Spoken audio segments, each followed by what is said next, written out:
नमस्कार दोस्तों, सांवरी dairy farm के यूट्यूब चैनल में स्वागत है भाइयों। दोस्तों, आप सभी की डिमांड को देखते हुए आज का वीडियो लेकर आया हूँ कि मनोज भाई अपने हरे चारे पर वीडियो बनाइए, कौन सा लगाना चाहिए कौन सा नहीं लगा। तो जो नए सब्सक्राइबर भाई है उनको शायद से पता नहीं है, लेकिन जो पुराने सब्सक्राइबर भाई उनको पता है कि हमने मक्खन घास लगाया है। लेकिन दोस्तों बहुत अच्छी क्वालिटी का था, बहुत ही बढ़िया रिजल्ट निकला उसको, बहुत अच्छा ग्रोथ चल रहा है, काफ़ी अच्छी शानदार कटिंग चल रही है और उसका पशुओं का दूध भी बहुत ज़्यादा इंक्रीज हो रहा है उससे। जितना फीड बढ़ाकर दूध नहीं बढ़ रहा था उससे कहीं गुना ज़्यादा मक्खन ग्रास से दूध बढ़ रहा है। तो खेत पर लगाए हैं, तो आइए ले चलता हूँ आपको अपने खेत पर। दोस्तों खेत पर तो पहुँच गया हूँ। सबसे पहले आपको एक बार नेपियर के खेत की शॉर्टकट में दिखा देता हूँ कि कितना बड़ा नेपियर का खेत है हमारा। ये यहीं पर बोरिंग है, यहीं पर ये रखते हैं मोटर बंद चालू करने का, और ये बाइक रखी हुई है। तो एक दूसरी वाली बाइक से पापा कहीं गए हुए हैं। दोस्तों यहीं से मोटर बंद चालू होती रहती है, आप सब जानते हैं किसान भाई इसको। ये ऑटो स्विच भी लगा, कटआउट लगा हुआ है इसमें, ऑटोमेटिक बंद चालू होती रहती है लाइट के हिसाब से। तो एक बार मैं आपको पूरा नेपियर खेत का टूर दे देता हूँ सबसे पहले शॉर्टकट में।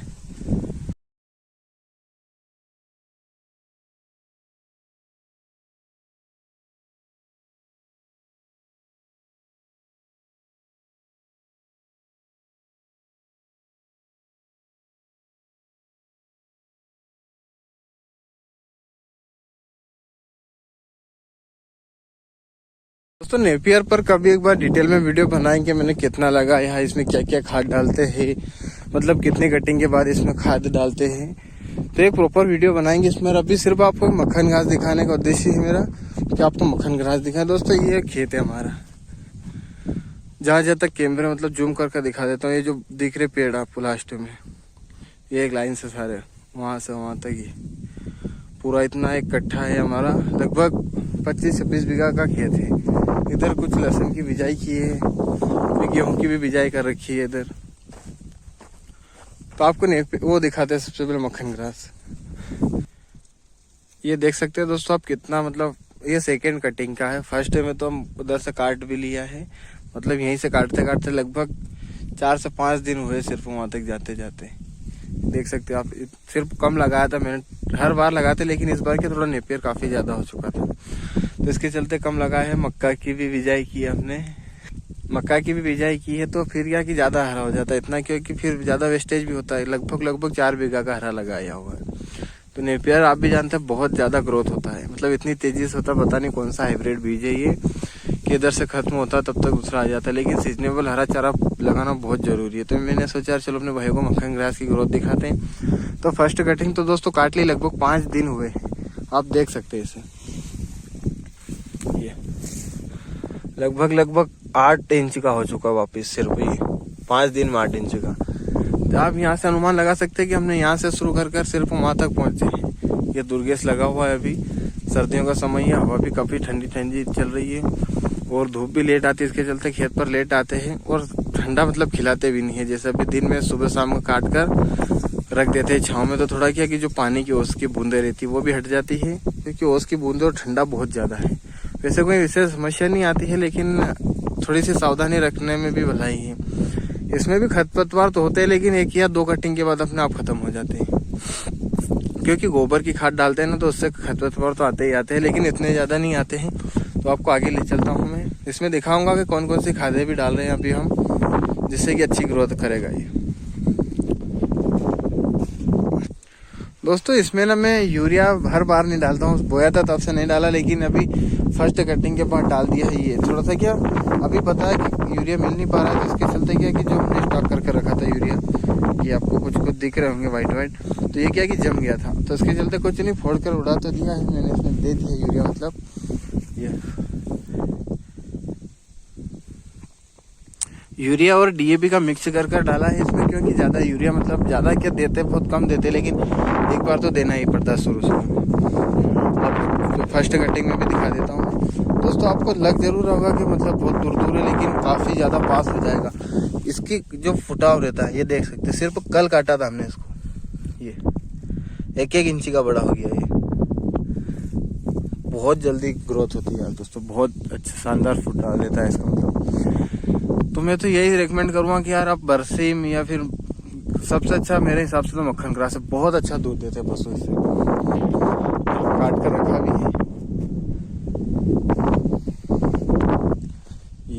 देख सकते हैं आप, कितना शानदार है। मतलब एक पशु इतने चाव से खाता है इसे, इसकी जड़ें देख सकते हैं आप, बाहर आ चुकी है ये। तो ये जगह जगह से बाहर आएगा, हर जगह से, यहाँ से कहीं से भी बाहर आता रहेगा। देख सकते हैं आप, ये काटने में भी बहुत आसानी रहती है। कुछ खरपतवार जरूर हुआ है इसमें, लेकिन ये फर्स्ट कटिंग और सेकेंड में तो मतलब खत्म ही हो जाएगा, फिर थर्ड में तो कुछ भी नहीं बचेगा, क्योंकि पास में बहुत हो जाता है। ये इसकी ग्रोथ काफ़ी है, जैसा मतलब पास में बहुत होता है। गोबर खाद डालते नहीं यार दोस्तों, इसके कारण होता है। चलो आपको आज थोड़ा सा हमारा खेत का रूटीन मतलब दिखा देते हैं कि कितना क्या खेत है, क्या क्या लगाया हमने। तो ये गेहूं की बिजाई की हुई है, इसमें भी पहला पानी दे दिया है दोस्तों गेहूं में। दोस्तों कुछ सब्जियां भी लगाई घर के लिए, जैसे मेथी, मूली, गाजर, चुकंदर, पालक, ये सब कुछ। और ये लहसुन है दोस्तों। मोबाइल की कैमरे की क्वालिटी भी इतनी नहीं है सही से आपको दिखा सकते हैं, लेकिन चलो कुछ नहीं, जानकारी देना है मुझे सिर्फ आपको। दोस्तों पानी चल रहा है लहसुन में अभी। दोस्तों पानी की समस्या है यार हमारे इधर, मतलब किसी को है, किसी को नहीं है। तो हमारे पास पानी थोड़ा कम ही है। ये आप देख सकते हैं बोरिंग का पानी आ रहा है।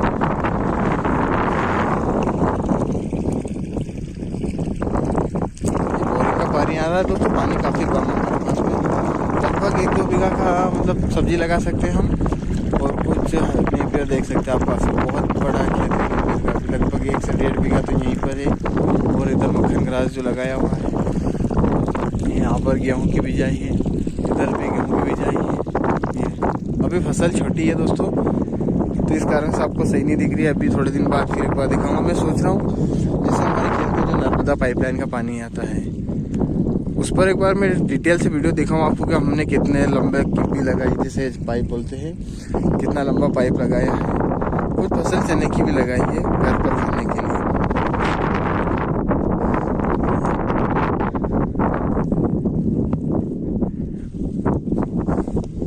दोस्तों थोड़ी थोड़ी फसल सभी प्रकार की लगाते हैं, क्योंकि बाहर से मतलब खरीद कर भी नहीं लेना रहता, और क्योंकि हम तो किसान हैं। ये थोड़ा सा मटर भी लगाए हुए हैं, लेकिन पता नहीं क्या हुआ इनको, बीमार हो गए लगता है।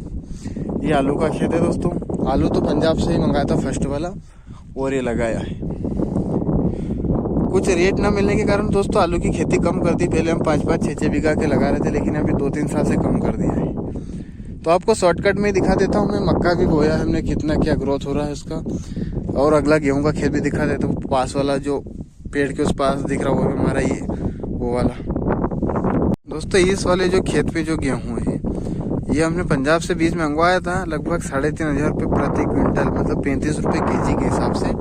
तो ये हमने 21 अक्टूबर धनतेरस के दिन लगाया था, और इसमें 3 पानी हो चुके हैं। तो ये काफ़ी शानदार लग रहा है आपको। छोटा वाला खेत में मतलब आपको थोड़ा ऐसा लग रहा होगा गेहूं की बिजाई दूर दूर की, लेकिन ऐसा नहीं है। अभी फर्स्ट पानी दिया, तो उसके बाद जो अंदर जो गेहूं सूखा में थे वो बाहर आ जाएंगे। इसमें भी फर्स्ट पानी दिया है ये वाले में, और इधर थर्ड पानी हो गया, मतलब लगभग 2 पानी और देना, जिसके बाद ये कंप्लीट हो जाएगा सारा। तो इसकी मैं जैसे जब कटिंग होगी तब भी दिखाऊंगा कि किस प्रकार का इसमें मतलब एवरेज दिया, मैं अच्छा उत्पादन दिया नहीं दिया। पंजाब से मैं खुद गाय खरीदने गया था, तब लाया था वहाँ से फार्मरों से, मतलब उन्होंने किया था कि यार मनोज भाई आप ये ले जाओ बीज, तो मैं वहीं से लाया था 35 रुपये kg के हिसाब से। हमारे यहाँ तो उसका पंजाब का जो बीज लाते हैं वो भी महंगा ही मिलता है, लेकिन मैं खुद गया था वहाँ पर तो 200 kg लेके आया था वहाँ से, मतलब 2 क्विंटल। तो लगभग 4 बीघे के आसपास बिजाई की थी हमने इसमें। ये थोड़ा सा सोयाबीन का जो भूसा है ये हमने खेत पर ही रखा हुआ है, क्योंकि जब ज़्यादा सर्दी लगेगी और पानी यहीं देंगे गेहूँ के खेत में, तो ये क्या आग जलाने में सही रहता है। और इधर आलू के खेत में भी आग जलाने में सही रहेगा, क्योंकि ज़्यादा सर्दी रहेगी तो बर्फ़ जो आती है, हल्की हल्की बर्फ़ जमती है, वो भी हमारे आलू के खेत में नहीं जमेगी। और यहाँ पर मक्का लगाया दोस्तों। फसल काफ़ी छोटी, उसके कारण आपको लग रहा होगा कि यार मतलब थोड़े ज़्यादा दूर दूर लगाया है, ऐसा नहीं है। हर बार करते ऐसा तो है नहीं कि नए किसान हैं हम, तो कोई चक्कर नहीं, बढ़िया हो जाएगी, एक नंबर सही रहेगा, ये कोई दिक्कत नहीं है। तो दोस्तों इस वाले गेहूं का मैं सोच रहा हूँ कि जब गेहूं की जब कटिंग होगी तब आपको एक बार दिखाएंगे कि यार किस प्रकार का उत्पादन रहा। और डिमांड तो अभी से मतलब गेहूं तो बिक गए अभी से। जो हमारे पड़ोसी किसानों ने बोल दिया कि जो भी जितना भी गेहूं निकला आपको जो रेट लेना वो ले लेना, लेकिन हमको दे देना। तो माल बेचने की तो कोई दिक्कत है नहीं कि क्या भाव में जाना है, रीजनेबल में दे देंगे। ऐसा कोई है नहीं कि 4,000 के 3,000 में, जो रीजनेबल रेट लगेगा वही में दे देंगे हम भी। तो ये बहुत ज़्यादा निकलेगा, मतलब इतना तो हमें लगेगा नहीं पूरे खेत में, इधर से भी और इधर किधर भी बोएंगे तो इतना बीज नहीं लगेगा। तो सेल कर देंगे, इसमें कोई दिक्कत नहीं, सिर्फ थोड़ा बहुत रख लेंगे, हमको जितना लगाना है इतना, बाकी सेल कर देंगे। देखते हैं दोस्तों कितनी स्पीड से काम कर रहा है, दिल में चाह होनी चाहिए काम करने की। देख सकते हैं आप कितनी स्पीड से काम कर रहा है।